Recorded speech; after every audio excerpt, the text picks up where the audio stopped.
35장. 하나님께서 야곱에게 말씀하셨습니다. 베델 성으로 가서 그곳에서 살아라. 네가 네 형 에서를 피해 도망칠 때 그곳에서 너에게 나타나셨던 하나님께 제단을 쌓아라. 야곱이 자기 가족과 자기와 함께 사는 다른 모든 사람들에게 말했습니다. 너희 가운데 있는 이방 우상들을 다 버려라. 너희 스스로 깨끗하게 하고 옷을 바꾸어 입어라. 여기를 떠나 베델로 가자. 그곳에서 하나님께 제단을 쌓을 것이다. 그 하나님께서는 내가 괴로움을 당할 때에 나를 도와주셨으며 내가 어디를 가든지 나와 함께 계셨다. 이 말을 듣고 그들은 가지고 있던 이방 우상들을 다 야곱에게 주었습니다. 그리고 귀에 걸고 있던 귀걸이도 야곱에게 주었습니다. 야곱은 그것들을 세겜성에서 가까운 큰 나무 아래에 파묻었습니다. 그런 다음에 야곱과 그의 아들들은 그곳을 떠났습니다. 그러나 근처에 있는 성 사람들이 하나님을 두려워하여 야곱의 아들들을 쫓아오지 못했습니다. 야곱의 모든 사람들은 루스로 갔습니다. 루스는 베델이라고 불리는 곳으로 가나안 땅에 있습니다. 그곳에서 야곱은 제단을 쌓고 그곳의 이름을 엘베델이라고 지었습니다. 야곱이 자기 형 에서를 피해 도망칠 때 하나님께서 그곳에서 자기에게 나타나셨기 때문입니다. 이 무렵 리브가의 유모인 드보라가 죽어 베델의 상수리 나무 아래에 묻혔습니다. 사람들은 그곳을 알론바굿이라고 불렀습니다. 야곱이 밧단 아람에서 돌아왔을 때 하나님께서 다시 야곱에게 나타나시고 야곱에게 복을 주셨습니다. 하나님께서 야곱에게 말씀하셨습니다. 내 이름이 야곱이지만 이제 다시는 내 이름을 야곱이라고 부르지 않을 것이다. 그리고는 그를 이스라엘이라고 부르셨습니다. 하나님께서 야곱에게 말씀하셨습니다. 나는 전능하신 하나님이다. 너는 많은 자녀를 낳고 큰 나라를 이루어라. 너는 많은 나라와 왕들의 조상이 될 것이다. 나는 아브라함과 이삭에게 준 땅을 너와 네 자손에게 주겠다. 그리고 나서 하나님께서는 그에게 말씀하시던 곳에서 떠나가셨습니다. 야곱은 하나님께서 자기에게 말씀하신 곳에 돌기둥을 세웠습니다. 그리고 거기에 부어드리는 제물인 전제물을 드리고 그 위에 기름을 부었습니다. 야곱은 하나님께서 나타나셔서 말씀하신 그곳을 베델이라고 불렀습니다. 야곱과 그의 일행은 베델을 떠나갔습니다. 그들이 에브라스에서 얼마 떨어진 곳에 이르렀을 때에 라헬이 아기를 낳기 시작했습니다.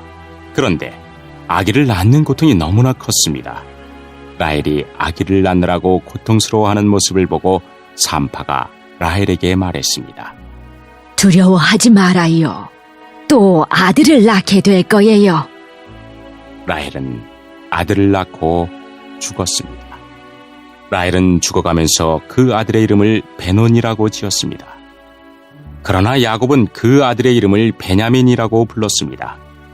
라헬은 에브라스로 가는 길에 묻혔습니다.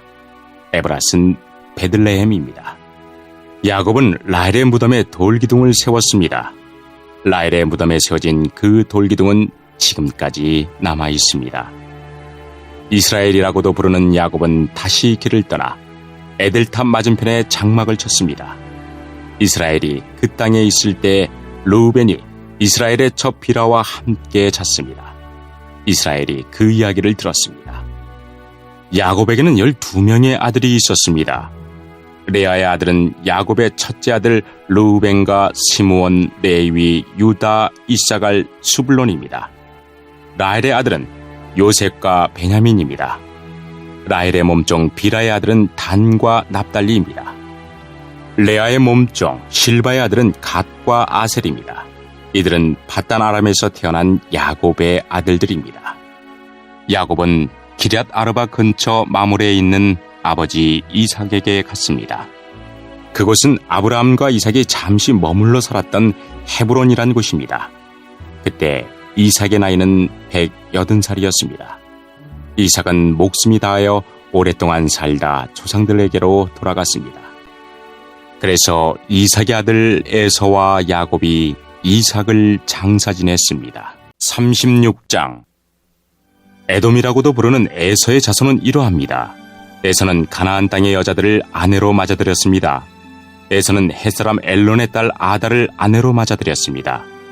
에서는 또 아나의 딸 오홀리바마도 아내로 맞아들였습니다.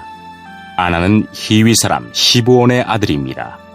에서는 또 이스마엘의 딸이자 느바요스의 누이인 바스맛도 아내로 맞아들였습니다. 아다는 엘리바스를 낳았고 바스맛은 루엘을 낳았습니다. 그리고 오홀리바마는 여우스와 얄람과 고라를 낳았습니다. 이들은 가나안 땅에서 태어난 에서의 아들들입니다. 에서는 아내들과 아들들과 딸들과 자기 집에서 함께 살고 있는 모든 사람들과 가축들과 다른 짐승들과 가나안에서 얻은 모든 재산을 가지고 자기 동생 야곱에게서 멀리 떨어진 곳으로 이사했습니다. 에서의 재산과 야곱의 재산이 너무 많아져서 함께 살 수가 없게 되었습니다. 두 사람이 함께 살기에는 그 땅이 너무 좁았습니다. 그들에게는 가축들이 너무 많았습니다. 그래서 에서는 세일산에 살았습니다. 에서는 에돔이라고도 부릅니다. 에서는 세일산에 살았으며 에돔 사람들의 조상입니다. 에서의 아들들은 에서의 아내 아다의 아들 엘리바스와 에서의 아내 바스맛의 아들 루엘입니다. 엘리바스의 아들은 대만과 오말과 스보와 가담과 그나스입니다. 엘리바스에게는 딥나라고 하는 첩이 있었습니다. 딥나는 엘리바스를 통해 아말렉을 낳았습니다. 이들은 에서의 아내 아다의 자손입니다. 루엘의 아들은 나핫과 세라와 삼마와 미사입니다. 이들은 에서의 아내 바스맛의 자손입니다. 에서의 세 번째 아내는 오홀리바마입니다. 오홀리바마는 아나의 딸입니다. 아나는 시브온의 아들입니다. 오홀리바마가 에서를 통해 낳은 아들은 여우스와 얄람과 고라입니다. 에서의 자손 중에서 족장은 이러합니다. 에서의 맏아들은 엘리바스입니다. 엘리바스에게서는 대만, 오말, 스보, 그나스, 고라, 가담, 아말렉과 같은 족장이 나왔습니다. 이들은 에돔 땅에서 엘리바스에게서 나온 족장들이며 아다의 자손들입니다. 에서의 아들 루엘에게서 나온 족장은 이러합니다. 나핫, 세라, 삼마, 미사이며 이들은 에서의 아내 바스맛의 자손입니다.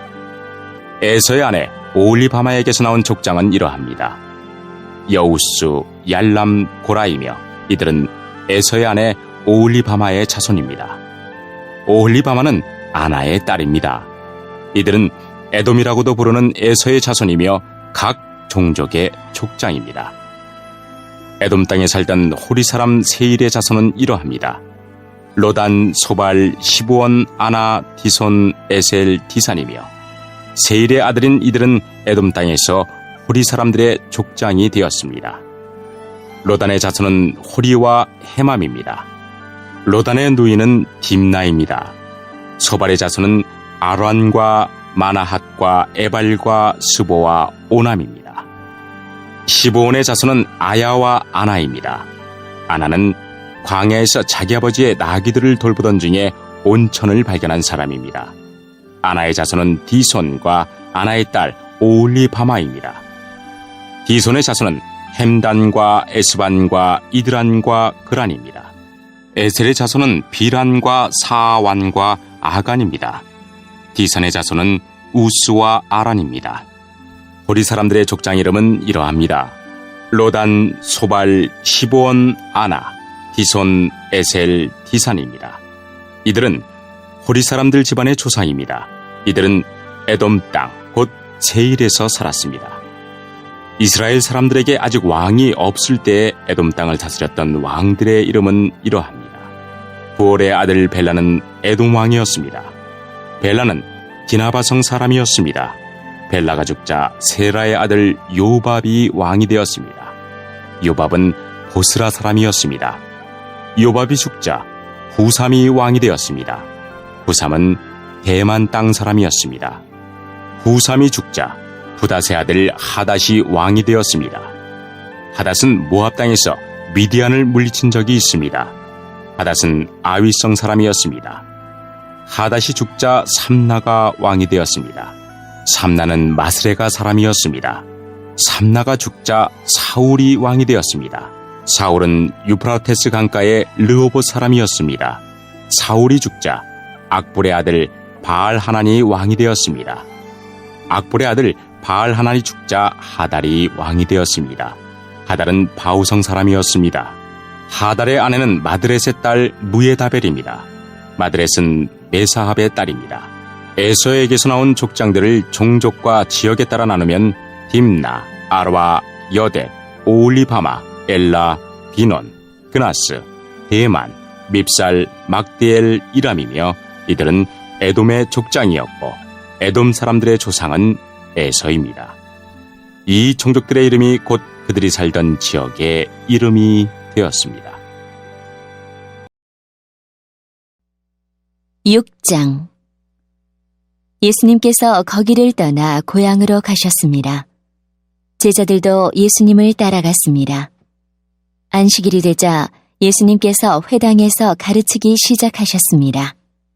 많은 사람들이 예수님의 말씀을 듣고 놀라워하며 말했습니다.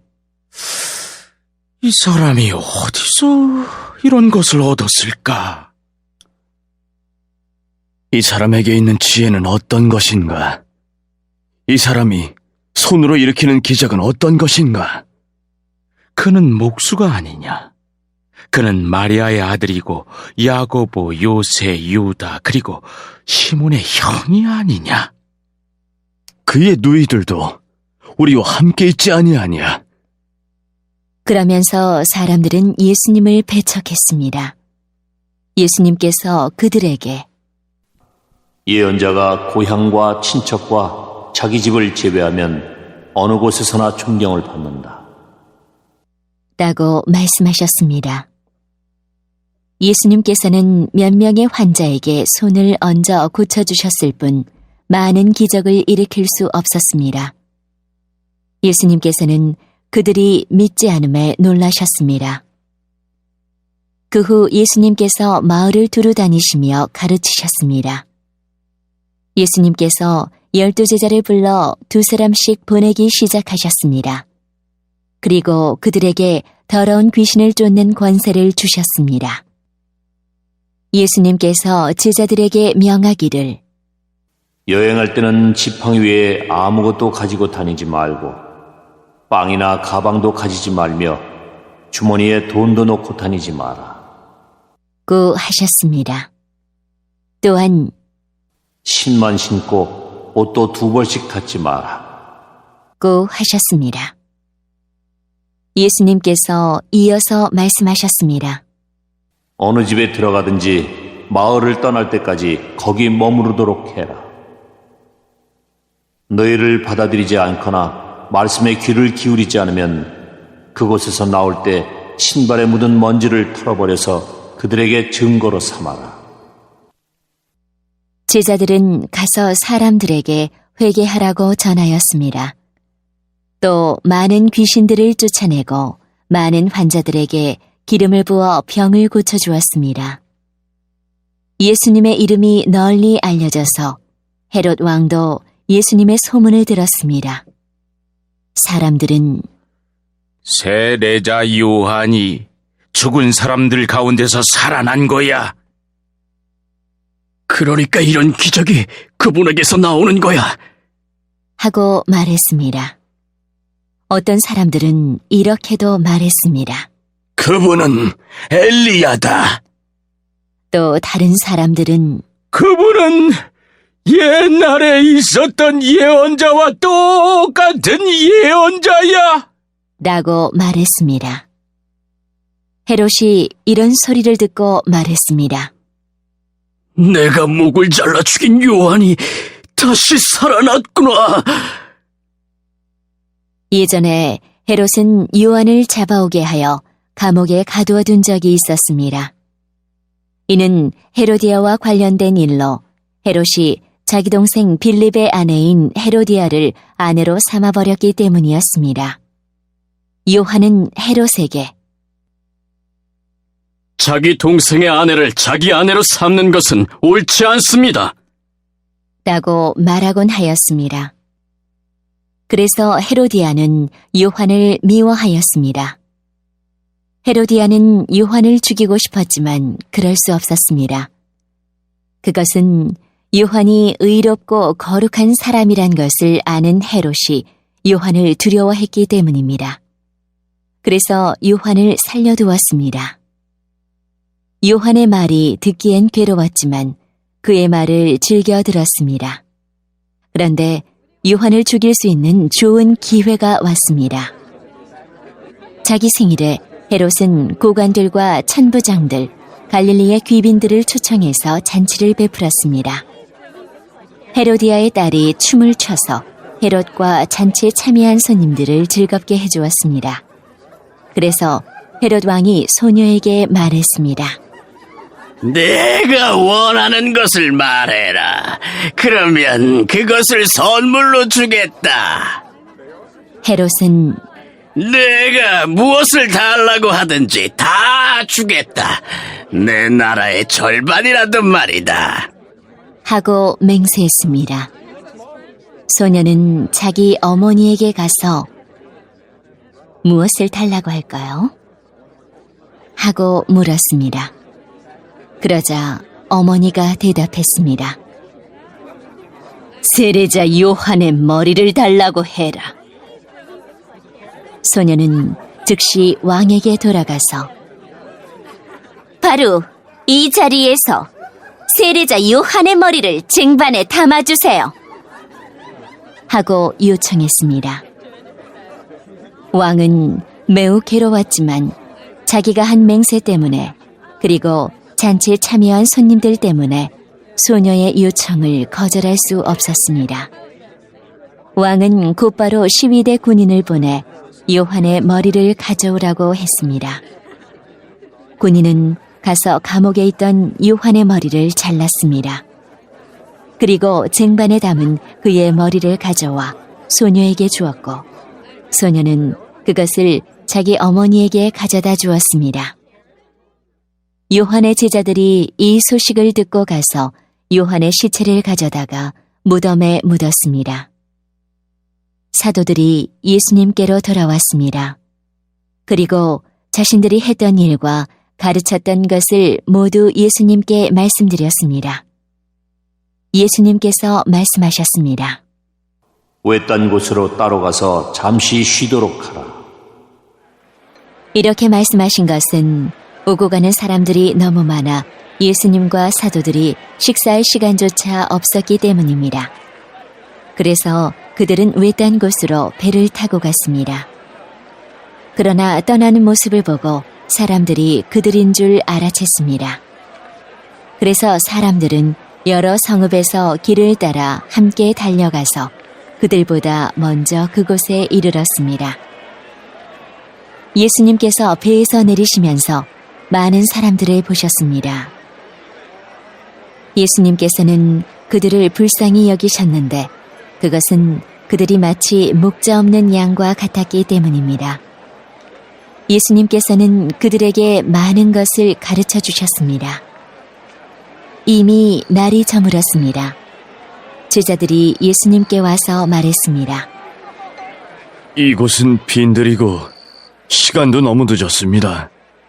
그러니 사람들을 보내어 근처에 있는 농가나 마을에 가서 먹을 것을 사 먹게 하는 것이 좋겠습니다.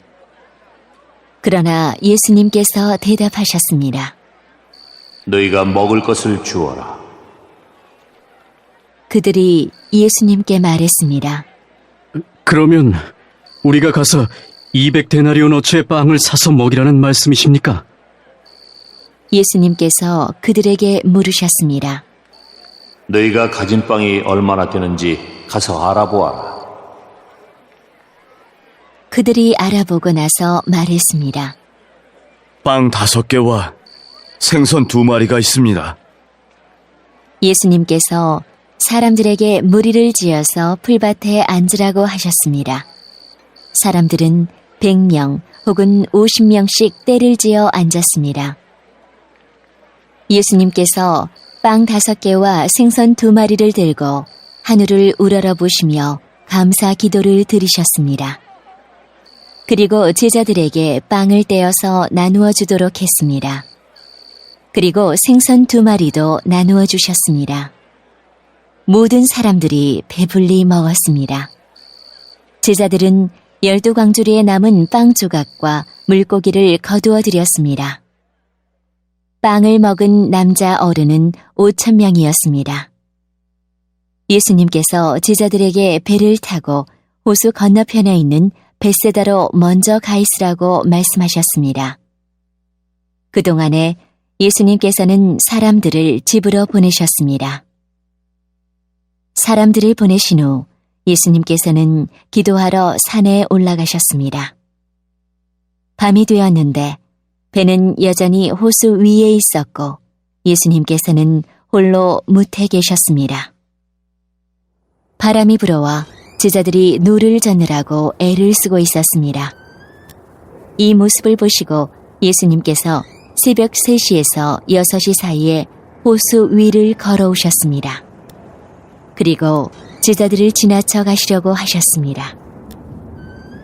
제자들이 예수님께서 호수 위를 걸으시는 것을 보고 유령이라고 생각하여 비명을 질렀습니다. 그것은 그들이 모두 예수님을 보고 무서워했기 때문입니다. 예수님께서 즉시 그들에게 말씀하셨습니다. 안심해라. 나다. 두려워하지 마라. 예수님께서 배에 오르시자 바람이 가라앉았습니다. 그래서 제자들은 크게 놀랐습니다. 그것은 제자들이 빵의 기적을 보고도 아직 깨닫지 못하고 마음이 굳어져 있었기 때문입니다. 예수님과 제자들이 호수를 건너 게네사렛이란 곳에 도착하였습니다. 그리고 거기서 닻을 내렸습니다. 그들이 배에서 내리자 사람들이 예수님을 즉시 알아보았습니다. 사람들은 온 마을을 다니면서 예수님께서 계시는 곳마다 환자들을 침상에 눕혀 데려오기 시작했습니다. 예수님께서 마을이든 읍내이든 농촌이든 어디에 가시든지 사람들은 병자들을 시장에 데려다 놓고 예수님의 옷깃이라도 만질 수 있도록 간청했습니다. 예수님을 만진 사람들은 모두 병이 나았습니다.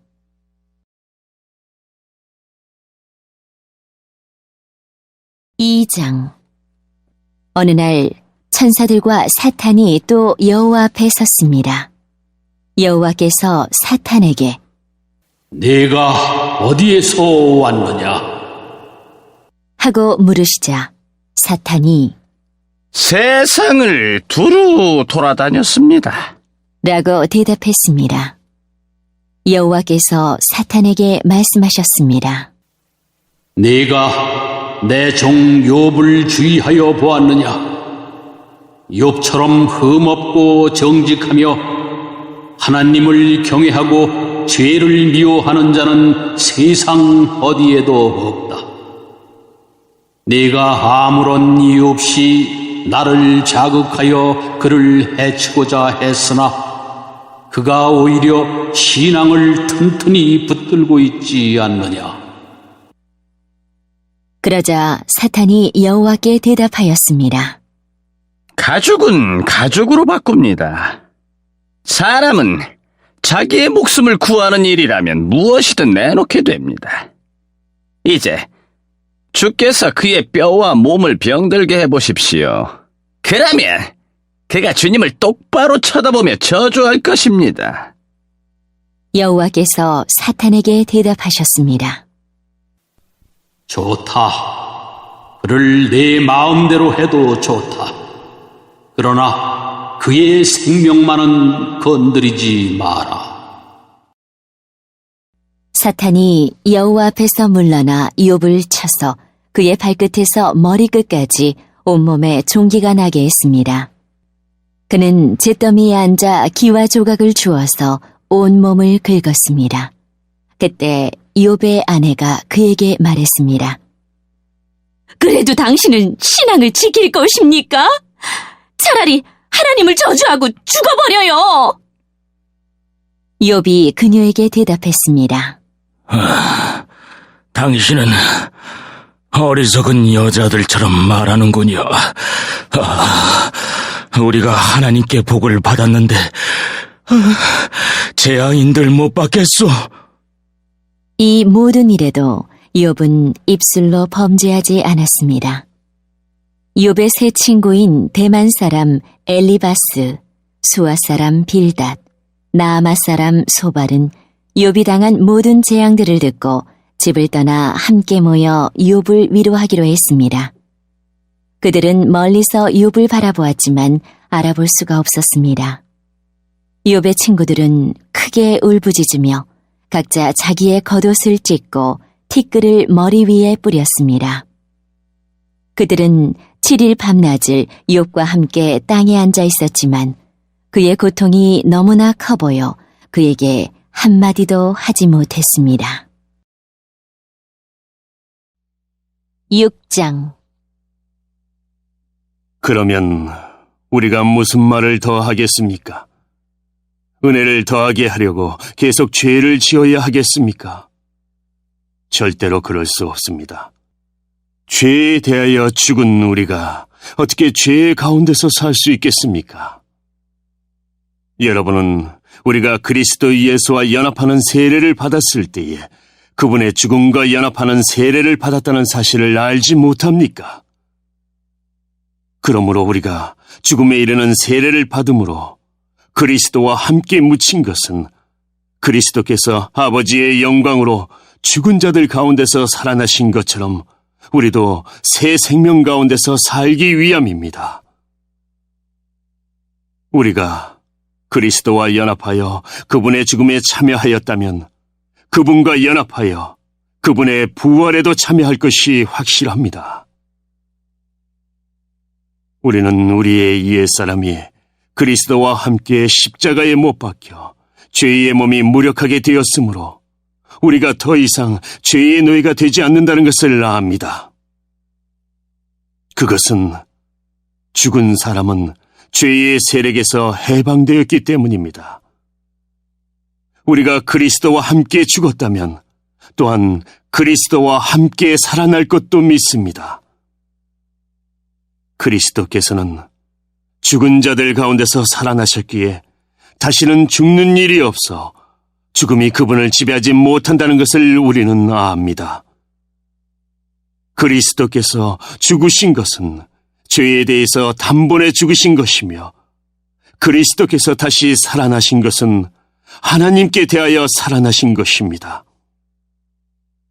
이와 같이 여러분도 여러분 자신을 죄에 대해서는 죽은 사람으로 하나님께 대해서는 그리스도 예수 안에서 살아있는 사람으로 생각하십시오.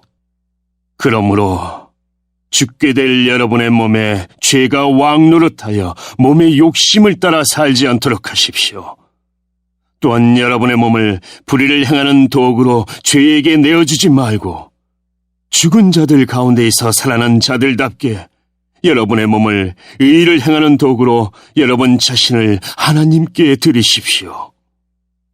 여러분은 율법 아래에 있지 않고 은혜 아래에 있으므로 죄가 여러분에게 왕노릇할 수가 없습니다. 그러면 어떻게 해야 하겠습니까? 우리가 율법 아래에 있지 않고 은혜 아래에 있다고 해서 죄를 짓자는 말입니까?